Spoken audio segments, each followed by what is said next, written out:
El rey Josías de Judá, que reinó aproximadamente del 640 al 609 a.C., es una figura clave en la historia del antiguo Israel.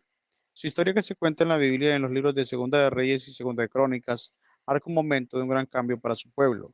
Llegó a ser rey cuando solo tenía 8 años, en una época de inestabilidad. Es más recordado por las grandes reformas religiosas que hizo después que se encontrara el libro de la ley en el templo de Jerusalén, un libro que muchos creen que era una primera versión del Deuteronomio. Ahora bien, Josías fue rey en una época de grandes cambios de Medio Oriente. El imperio asirio, que había controlado Judá por mucho tiempo, se estaba debilitando. La caída de su capital Nínive en el 612 dejó un vacío de poder.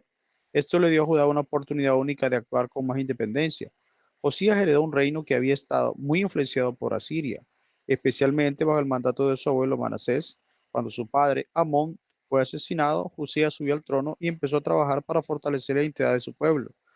La vida terminó en la batalla de Megiddo en el año 609 a.C., luchando contra el faraón egipcio Necao II. Su muerte no solo detuvo su reforma, sino que también marcó el fin de la independencia de Judá y el comienzo de una etapa que llevaría al exilio de su pueblo en Babilonia.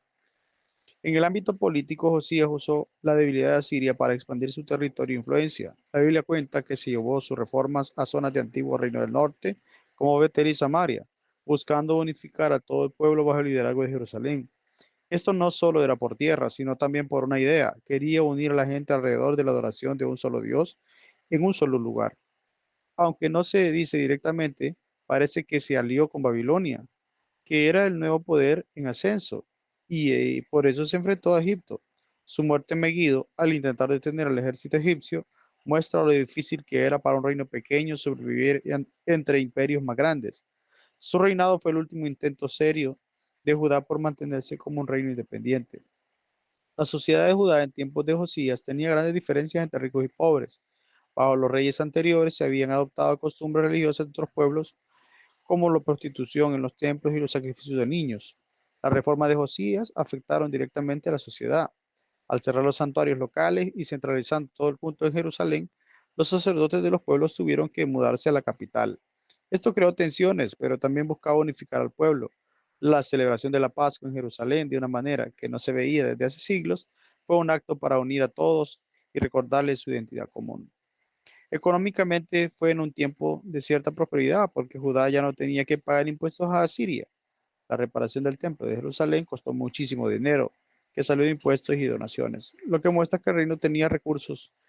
Y al centralizar la religión, todas las ofrendas y donaciones de la gente fueron a parar en el templo de Jerusalén, lo que hizo más ricos y poderosos a los sacerdotes y al rey de la capital. Hallazgos arqueológicos, como pesas y medidas estandarizadas, nos dicen que el comercio y la administración estaban mejor organizados. Sin embargo, esta centralización también pudo haber perjudicado a las economías locales que dependían de sus propios santuarios. Culturalmente, Judá era una mezcla de influencias de Asiria, Egipto, Babilonia y pueblos cercanos cananeos. Ante Josías, era común adorar dioses extranjeros junto al Dios de Israel. La reforma de Josías quiso limpiar la cultura de estas influencias y fortalecer la identidad y propia basada en la adoración a un solo Dios. Destruyó ídolos y símbolos de otros cultos. El descubrimiento del libro de la ley no solo impulsó un cambio religioso, sino también cultural, dando más importancia a la escritura y a las propias tradiciones. Y este renacimiento sentó las bases para el judaísmo que conocemos después. En el ámbito religioso, la Biblia muestra y presenta a Josías como el rey ideal, el que más se entregó a Dios con todo su corazón, con toda su alma y con todas sus fuerzas. El hallazgo del libro de la ley durante una reparación del templo fue un motor de una reforma radical. Eliminó toda la idolatría, centralizó la adoración en Jerusalén y revivió la celebración de la Pascua. Todo esto sigue las instrucciones que se encuentran en el libro de Deuteronomio. Aunque Josías fue fiel a Dios, su muerte trágica muestra una tensión a pesar de su obediencia, y el castigo para Judá por los pecados de los reyes anteriores no pudo evitarse. Desde un punto de vista, pues, de otra forma, la vida de Josías hace que nos preguntemos sobre temas profundos como si una persona buena puede cambiar el destino de toda una nación, o cómo su relacionada al poder con la ética puede transformar totalmente esta situación. Su reacción al escuchar el libro de la ley, pues rasgarse la ropa y buscar consejo de una profetisa muestra una persona humilde que quería hacer lo correcto. El que el rey tan obediente no pudiera evitar catástrofe plantea también la pregunta de dónde llega la responsabilidad individual frente a la colectiva. Además, el descubrimiento del libro hace pensar en un contexto antiguo cómo puede usarse para impulsar grandes cambios sociales y políticos, algo que ha pasado muchas veces en la historia. En la tradición judía, Josías es visto como un héroe y un modelo a seguir por su profunda devoción a Dios y por sus reformas. Su esfuerzo por purificar la religión es visto como fundamental para preservar la identidad del pueblo judío. Textos antiguos judíos como el Talmud destacan su humildad. La Pascua que se celebró es recordada como un momento de gran unidad nacional. Su muerte prematura es vista como una tragedia y su historia se usa para reflexionar sobre cómo incluso los más fieles a veces no ven el éxito de sus esfuerzos. En la tradición cristiana, Josías es valorado como un ejemplo de reforma y de obediencia total a la palabra de Dios. Aparece en la genealogía de Jesús, lo que conecta directamente con la historia de la salvación.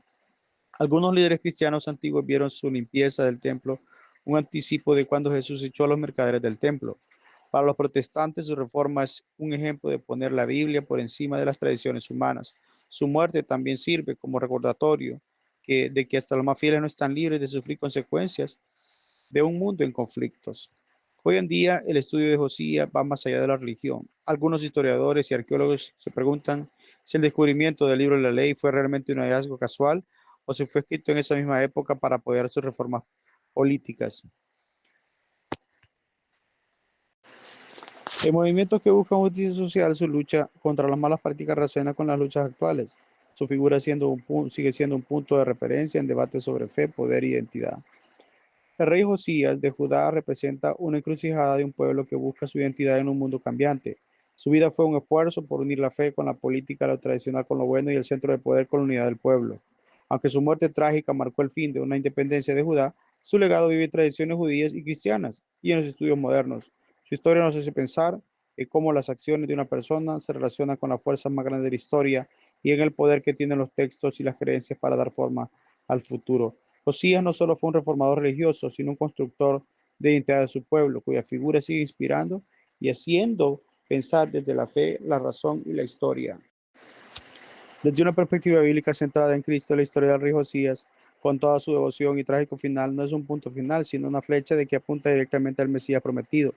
Josías fue un siervo fiel que impulsó avivamiento basado en un libro que se señalaba la ley, la alianza y la necesidad de un corazón obediente. Sin embargo, su reinado demostró que incluso el más piadoso de los reyes era incapaz de salvar a un pueblo de maldición del pecado y revertir el juicio divino merecido. Es aquí donde el Evangelio brilla con poder y consuelo. Josías prefigura a Jesús, pero Jesús es el cumplimiento supremo de todo lo que Josías anhelaba hacer. Donde Josías encontró el libro de la ley, Jesús es el verdadero verbo de Dios hecho carne, la palabra viva, eterna y que no solo instruye, sino que salva. Donde Josías centralizó el culto en un templo de piedra de Jerusalén, Jesús nos reveló que el verdadero culto es en espíritu y en verdad. Y él mismo es el nuevo perfecto templo. Donde Josías renovó un pacto que un pueblo no pudo guardar, Jesús instituyó un nuevo pacto en su sangre, un pacto eterno que perdona los pecados y escribe la ley en nuestros corazones. Donde Josías murió en Megiddo, fracasando en evitar el exilio, Jesús murió en la cruz del Calvario, triunfando sobre el pecado y la muerte, y abriendo el camino de regreso para nuestro regreso al exilio espiritual hacia el reino de Dios. Por tanto, la gran palabra de fe, consuelo y esperanza que surge en la vida de Josías es esta. Esta esperanza no está en un rey humano, por bueno que sea, sino en el rey de reyes Jesucristo. Él es el Josías definitivo, cuyo nombre significa llave salva, que cumplió perfectamente ese significado al dar su vida por su pueblo. Mientras enfrentamos nuestras propias crisis, incertidumbres y fracasos, podemos descansar con plena seguridad en esta promesa. Así como Dios honró la fe de Josías y lo libró de ver la calamidad, nosotros unidos en Cristo por la fe tenemos bienaventurada esperanza de que sin importar lo que sucede en este mundo, hemos sido librados de la ira venidera y nuestra ciudadanía está guardada en los cielos. La fidelidad de Josías nos señala hacia la fidelidad mayor de nuestro Señor, quien declara: "He aquí yo hago nuevo todas las cosas". En Él está nuestra esperanza, es cierta y futuro glorioso. Si te gusta este contenido, te invito a que me sigas y lo compartas para ser de mayor bendición.